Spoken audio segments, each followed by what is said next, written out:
한국은 미쳤습니다. 여기 지금 한국으로 인해 수많은 사람들이 충격에 빠져 있는데요.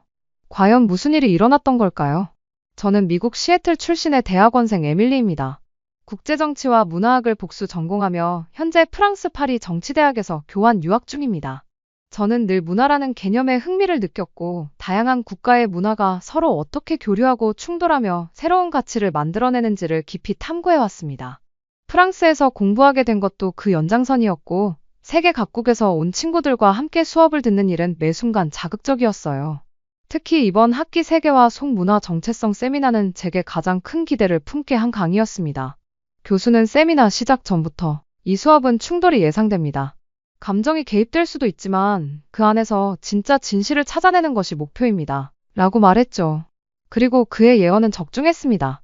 수업이 시작된 지 채 20분도 되지 않아 저는 제 자신이 문화 논쟁의 소용돌이 한가운데 서 있음을 느꼈습니다. 세미나의 첫 토론 주제는 글로벌 문화의 확산이 각국의 정체성에 미치는 영향이었어요. 제가 발언을 준비하던 찰나 프랑스 학생 마티유가 손을 번쩍 들었습니다. 그는 평소 수업 시간에도 유독 날카롭고 직설적인 의견을 자주 내놓는 학생이었습니다. 그리고 이번에도 예외는 아니었어요. 솔직히 말하자면 저는 한국이라는 나라가 세계적으로 이렇게까지 인기 있는 것이 도무지 이해되지 않습니다. 갑작스러운 발언에 교실이 잠시 정적에 휩싸였고 그는 거침없이 말을 이었습니다. 요즘 프랑스에서 한국 드라마와 케이팝을 추종하는 사람들이 너무 많습니다. 저는 정말 당황스럽습니다. 그런 정체성 없는 문화를 왜 이토록 숭배하는지 모르겠습니다. 그 순간 마치 교실의 공기가 무겁게 가라앉는 듯 했습니다. 마티우는 멈추지 않았습니다. 저는 한국이라는 국가가 단지 대중적 호감에 의해 과대평가되고 있다고 생각합니다. 특히 젊은 프랑스인들이 한국의 문화 콘텐츠에 빠져들며 마치 무언가 신선한 대안을 찾은 듯이 행동하는 것이 정말 불쾌합니다. 우리는 프랑스로서 오랜 문화적 전통과 철학, 미학을 가진 나라입니다. 그런데 요즘은 길거리에서도 지하철에서도 대학생들이 한국어를 배우고 한국 아이돌 영상을 보고 심지어는 한국식 화장법을 따라하려 합니다. 저는 이 현상을 하나의 문화적 왜곡이라고 생각합니다. 마티우는 여기서 멈추지 않았습니다. 오히려 더 거칠어진 어조로 목소리를 높였어요. 물론 인정은 합니다. 케이팝이든 드라마든 대중문화 분야에서 한국은 지금 큰 인기를 끌고 있습니다.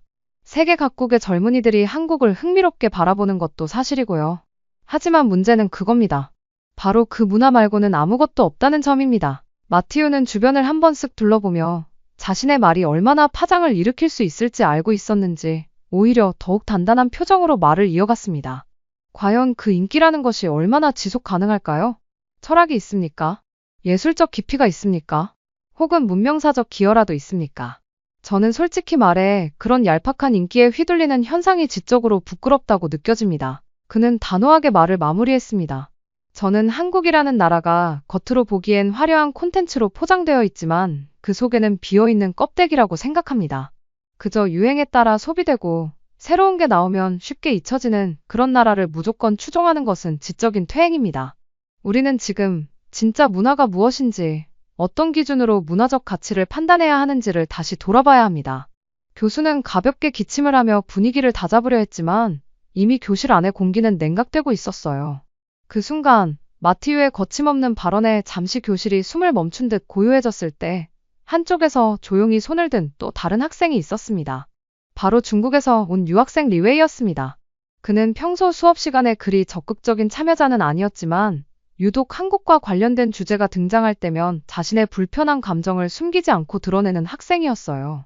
그리고 이날만큼은 그의 얼굴에는 분명 일종의 기회를 포착한 듯한 표정이 서려 있었습니다. 마티유의 주장에 대해서는 저는 동의하지 않습니다. 예상과 달리 부정으로 시작된 그의 말에 교실은 잠시 혼란스러워졌습니다. 마티유조차 의아한 눈으로 그를 바라보았고 저 역시 무슨 이야기를 꺼낼지 숨을 죽이고 지켜보았습니다. 리웨이는 이어 담담한 목소리로 말을 이었어요. 왜냐하면 마티유가 말한 것처럼 한국에 문화가 있다는 전제 자체가 저는 잘못되었다고 보기 때문입니다. 저는 한국이 과대평가된 콘텐츠 소비국이라는 데에는 동의하지만 그마저도 한국 고유의 것이 아닌 대부분이 주변 문화, 특히 중국 문화를 모방하거나 차용한 결과물이라고 생각합니다. 순간 일부 학생들 사이에서 조심스러운 탄식이 흘러나왔습니다. 하지만 리웨이는 주저하지 않았습니다. 오히려 그간 꾹꾹 눌러왔던 말들을 지금 이 자리에서 해방시키겠다는 듯 더욱 단단한 목소리로 말을 이어갔습니다.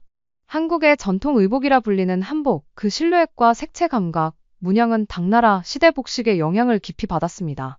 궁궐 건축 양식, 도자기, 심지어는 절기 문화와 식생활 습관에 이르기까지 한국은 오랫동안 중국의 문화권 내에서 그 기반을 형성해왔습니다. 그런데 최근 10년 사이 마치 자신들이 독자적인 전통을 지닌 듯 포장하고 세계에 소개하고 있는 모습은 저로서는 받아들이기 어렵습니다. 그는 발표 좌석에 앉은 교수와 학생들을 차례로 바라보며 한마디 한마디에 힘을 실었습니다. 제가 오늘 이 자리에서 꼭 말하고 싶은 것은 바로 그것입니다.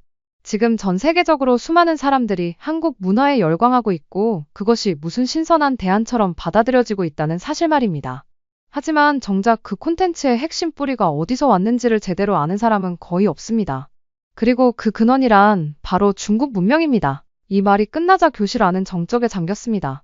심지어 마티우조차 당혹스러운 듯한 얼굴로 리웨이를 바라보았습니다.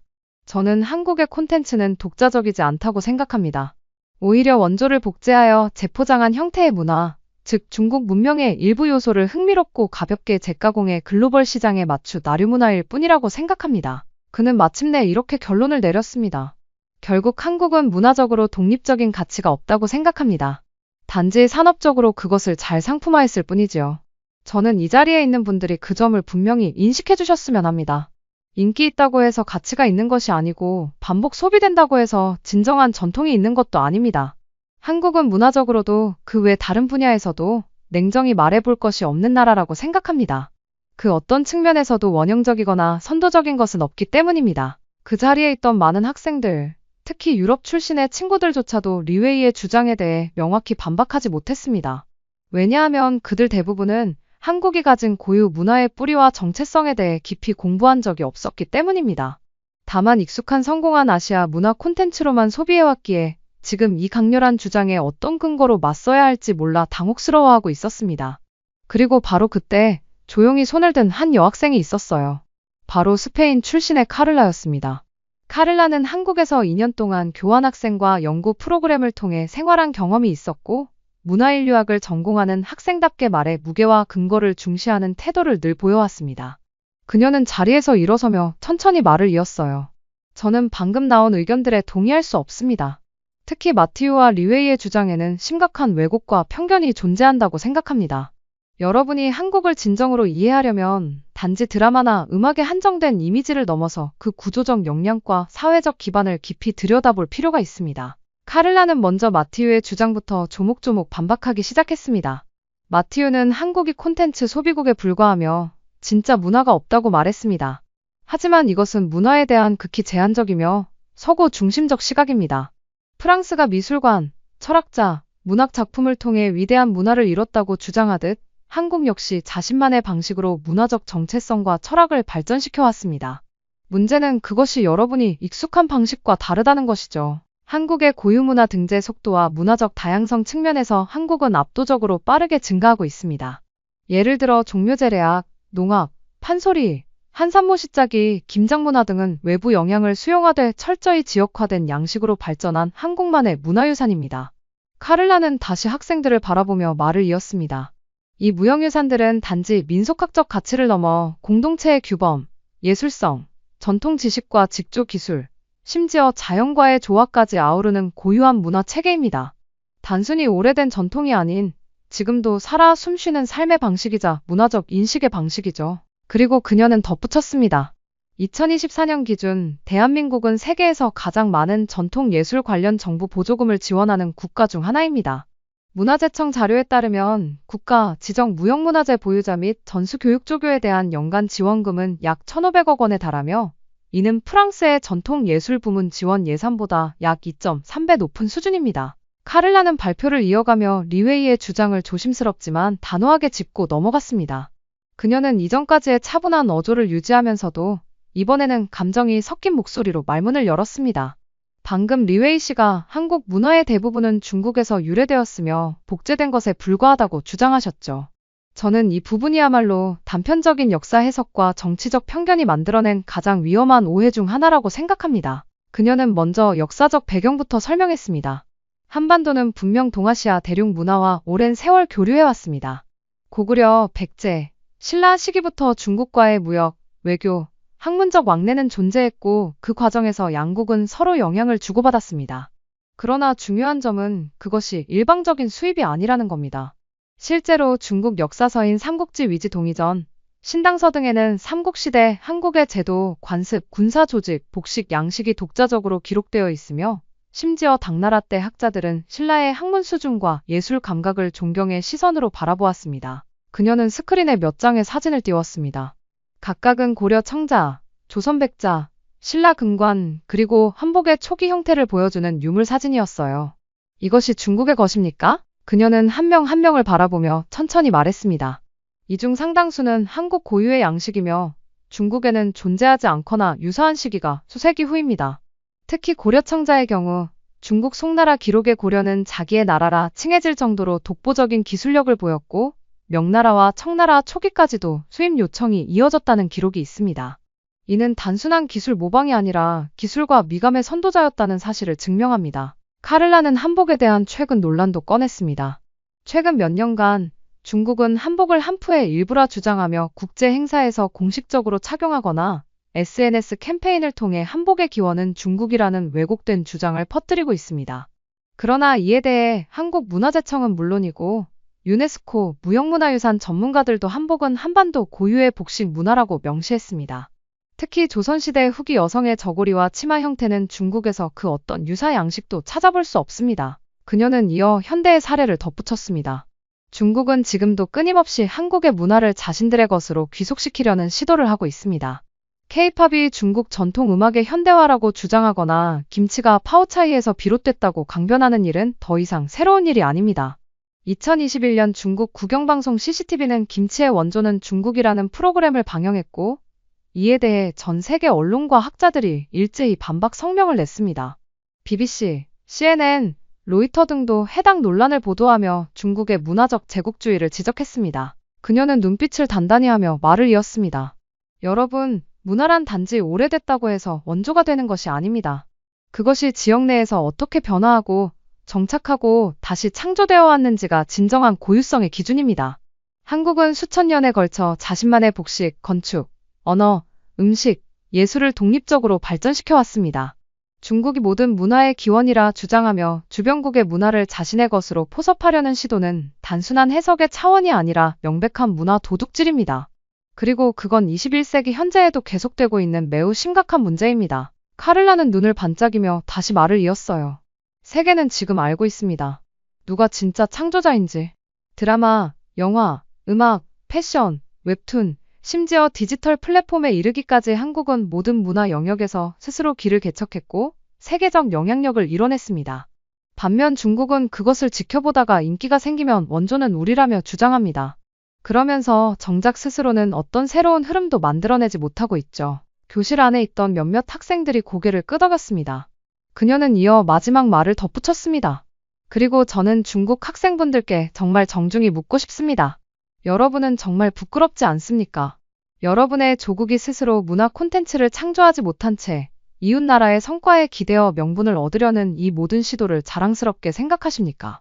문화는 자부심이자 정체성입니다. 그러나 그것은 모방이나 도용으로 얻어지는 것이 아닙니다. 카를라는 깊은 숨을 들이쉰 뒤 단호한 어조로 말을 이었습니다. 이제 그녀의 목소리에는 어떤 감정적 방어가 아닌 철저한 논리와 사실 그리고 준비된 지식에서 나오는 자신감이 담겨 있었습니다. 마티우 씨는 한국이 문화 외에는 아무것도 볼 게 없는 나라라고 단언하셨죠. 그런데 저는 그 말 자체가 얼마나 무지한 일반화인지 그리고 한국이라는 나라에 대해 얼마나 얕은 이해를 기반으로 한 것인지 오늘 이 자리에서 분명히 드러내고자 합니다. 그녀는 손에 들고 있던 태블릿에서 하나의 그래프를 띄웠습니다. OECD가 발표한 국가별 교육 성취도 및 인적자원 경쟁력 순위였고 최신 2024년 자료였습니다. 보시다시피 한국은 교육 시스템 측면에서 2024년 OECD 회원국 중 상위 5%에 해당하는 국가입니다. 단순한 학업 성취도가 아니라 창의성, 문제 해결력, 디지털 리터러시, 협업 능력까지 포함된 종합 지표에서 이렇게 높은 평가를 받은 국가는 세계적으로 손에 꼽힙니다. 특히 수학과 과학 분야에서의 성취도는 핀란드, 싱가포르와 함께 늘 세계 3위 안에 들고 있으며 학습 지속력과 자기주도 학습 능력 면에서는 세계 1위를 기록했습니다. 그녀는 고개를 돌려 마티우를 바라보며 말을 이었습니다. 한국이 단지 문화 콘텐츠만으로 주목받는 나라라고요? 그 콘텐츠를 만든 사람들은 누구입니까? 그 시스템을 설계한 사람들은 어떤 교육을 받았습니까? 바로 이 사람이 한국의 진짜 자산입니다. 실제로 세계경제포럼의 2024년 글로벌 인적자원 보고서에 따르면 한국은 전 세계에서 가장 혁신적이고 숙련된 노동력을 가진 나라 중 하나로 평가되며 특히 ICT, AI, 반도체, 디지털 콘텐츠 분야 인력 경쟁력에서 세계 최고 등급을 받았습니다. 카를라는 말을 멈추지 않았습니다. 그녀는 조심스럽게 책 한 권을 꺼내며 이어 말했습니다. 그리고 여러분, 제가 지금 들고 있는 이 책은 세계 문자학회 출간서입니다. 이 책은 200여 개 이상의 세계 문자 체계를 비교 분석한 결과를 담고 있으며 한글은 이 책에서 전 세계에서 가장 논리적이고 과학적으로 설계된 문자라는 평가를 받았습니다. 한글은 창제자와 창제 원리, 사용 방식이 모두 문서화되어 있으며 의문학적 일치율이 무려 97%에 달합니다. 이는 프랑스어의 36%, 영어의 43%와 비교하면 압도적인 수치입니다. 카를라는 한 문장을 덧붙였어요. 세계적인 언어학자 제프리 샘스는 한글은 인류가 만든 문자 중 가장 완벽한 문자 체계라고 말했습니다. 우리가 오늘 이 자리에서 논의하고 있는 것은 단지 대중문화의 화려함이 아니라 그 이면에 있는 깊이와 구조, 철학과 과학의 총체입니다. 한국은 결코 문화 외에 볼 것이 없는 나라가 아닙니다. 오히려 그 문화조차도 이처럼 정교한 교육, 탁월한 문자, 세계적 수준의 인적 자원에서 탄생한 결과물일 뿐입니다. 그녀는 조심스럽게 화면을 넘기며 새로운 슬라이드를 띄웠습니다. 한국은 단순한 기술 소비국이 아닙니다. 오히려 기술을 설계하고 배포하고 인류 전체의 문명을 끌어올리는 쪽에 가까운 국가입니다. 한국 정부는 개발도상국을 대상으로 디지털 원조 정책을 꾸준히 펼쳐왔으며 디지털 코리아 이니셔티브 아래 미얀마, 캄보디아, 케냐 등지의 전자정보 시스템, 인터넷 통신망, 온라인 교육 플랫폼을 구축해주고 있습니다. 실제로 한국이 구축한 디지털 행정 시스템 덕분에 공공업무 효율이 평균 30% 이상 향상됐다는 보고서도 존재합니다. 학생들의 눈이 서서히 놀람으로 바뀌기 시작했습니다. 그녀는 이어서 말했습니다. 단지 기술을 베푸는 것만이 아닙니다. 한국은 세계 최첨단 국가들에게조차 시스템을 수출하고 있습니다. 예를 들어 한국의 스마트시티 기술은 아랍에미리트 두바이와 미국 시카고, 독일 베를린 일부 지역에 수출되어 실제 도시 운영 체계에 적용되고 있습니다. 2024년 기준 한국의 스마트시티 수출 규모는 10억 달러를 돌파했고 AI 기반 도시관제, 스마트 가로등, 무인 교통 제어 시스템, 헬스케어 플랫폼 등은 이미 유럽 주요 도시에서 채택되고 있습니다. 카를라는 다시 시선을 들어 교실 안을 천천히 훑었어요. 이 자리에 있는 여러분 모두 다양한 국적과 배경을 갖고 계시죠. 그런데 제가 확신할 수 있는 건 여러분 각자의 국가 어디엔가 한국에서 만든 시스템이 이미 존재하거나 곧 도입될 것이라는 사실입니다. 프랑스에서는 한국산 AI 재난 경보 시스템이 작동하고 있고 폴란드 일부 학교는 한국의 디지털 교육 콘텐츠를 정식 교재로 채택했습니다. 중동의 몇몇 병원은 한국의 원격 진료 플랫폼을 사용 중이고 아프리카 르완다는 한국의 디지털 금융 솔루션으로 공공거래 투명성을 확보했습니다. 이건 콘텐츠 수출국이 아니라 문명 수출국이라 불러야 맞는 일 아닐까요? 우리는 지금 눈앞에 보이는 문화 콘텐츠만 보고 한국을 소비국이라 오해하고 있습니다. 하지만 그 콘텐츠가 어떻게 만들어졌는지를 들여다보면 그 모든 것을 뒷받침하는 인적 자원과 디지털 인프라가 맞물려 있음을 알게 됩니다. 한국은 이제 문화만 있는 나라가 아니라 문화를 통해 디지털 미래를 설계하는 나라입니다. 한국은 오늘날 인류가 향하고 있는 디지털 문명의 최전선에서 그 누구보다 먼저 걷고 있는 나라입니다. 카를라는 마지막 반박을 위해 잠시 호흡을 가다듬은 후 차분하지만 단단한 어조로 입을 열었습니다. 이제 여러분들께 꼭 드리고 싶은 마지막 질문이 있습니다. 그렇게까지 한국을 비판하고 과소평가했던 프랑스와 중국은 과연 정말 한국과 무관하게 살 수 있는 나라일까요? 그녀는 프랑스를 바라보며 말을 이어갔어요. 프랑스는 이미 교육, 문화, 기술, 의료 등 다양한 분야에서 한국의 시스템과 콘텐츠에 의존하고 있습니다. 예를 들어 프랑스 파리 13대학교는 2023년부터 한국의 AI 윤리 교육 콘텐츠를 정규 강의로 편성해 활용하고 있으며 프랑스 방송국들은 한국의 뉴스 기술 시스템 즉 실시간 자막 통역 시스템을 차용해 방송 품질을 높이고 있습니다. 프랑스 전역의 청소년들은 한국식 온라인 학습 플랫폼을 통해 수학과 물리 문제 풀이 훈련을 받기도 하며 이들 중 상당수는 한국의 교육 콘텐츠는 논리적이고 직관적이다고 평가하고 있습니다. 그리고 그녀는 시선을 리웨이에게 돌리며 덧붙였어요. 중국은 더 이상 말하지 않아도 될 정도입니다. 중국의 디지털 방송사 중 절반 이상이 한국의 OTT 기술을 참고해 자체 시스템을 구축했으며 일부 중국 대도시의 공공 CCTV 통합관리 시스템은 한국의 보안 인공지능 솔루션을 기반으로 개발된 것이 많습니다.